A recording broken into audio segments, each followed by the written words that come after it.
অভাবের সংসারে মেয়ে ছিল একমাত্র অবলম্বন, সেই মেয়েকে ভগবান কেড়ে নিল। এই মেয়েকে হারিয়ে শোকে পাথর মা।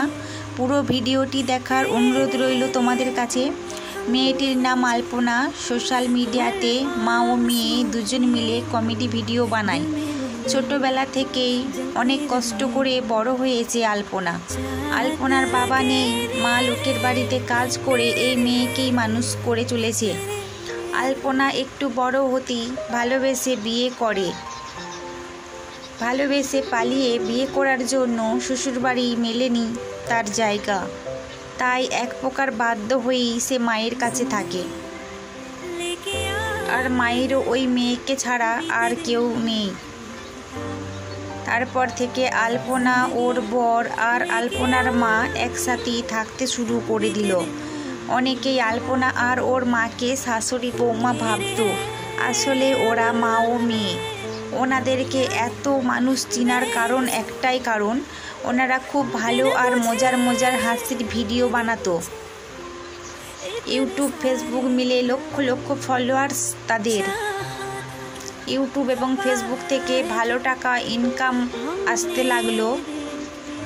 এই কিপ্টে শাশুড়ি কমেডি ভিডিও কম বেশি সবাই দেখেছো। খুব কম দিনে এনারা কিন্তু ভীষণ জনপ্রিয় হয়ে গেছে। সুন্দর কমেডি ভিডিওর জন্যই জনপ্রিয় ছিলেন। কিছুদিনের মধ্যে তাদের 6 লক্ষের বেশি সদস্য তাদের ইউটিউব পরিবারে। আলপনাদের অবস্থা আস্তে আস্তে ভালো হতে লাগলো, কিন্তু ওই যে কোথায় আছে সুখ বেশি দিন সহ্য হয় না। আর একটা চ্যানেলে 25 লাখ সাবস্ক্রাইব হয়েছে, হঠাৎ করে তার শরীরে নানান রোগ বাসা বাঁধল। থাইলেসেমিয়া, লিভারযুক্ত সমস্যা, ব্লাডার স্টোন, জন্ডিস আর রক্ত শরীরের কম ছিল একেবারেই। ও ব্লাড তার অনেক কষ্ট করে জোগাড় করে তাকে রক্ত দেওয়া হয়েছে।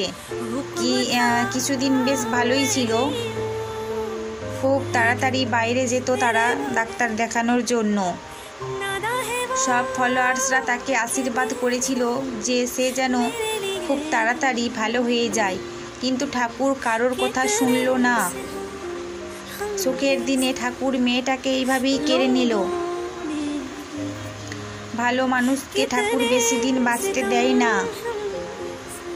আজ সবাইকে হাসিয়ে সে নিজে কষ্ট পেয়ে চলে গেল তারাদের দেশে।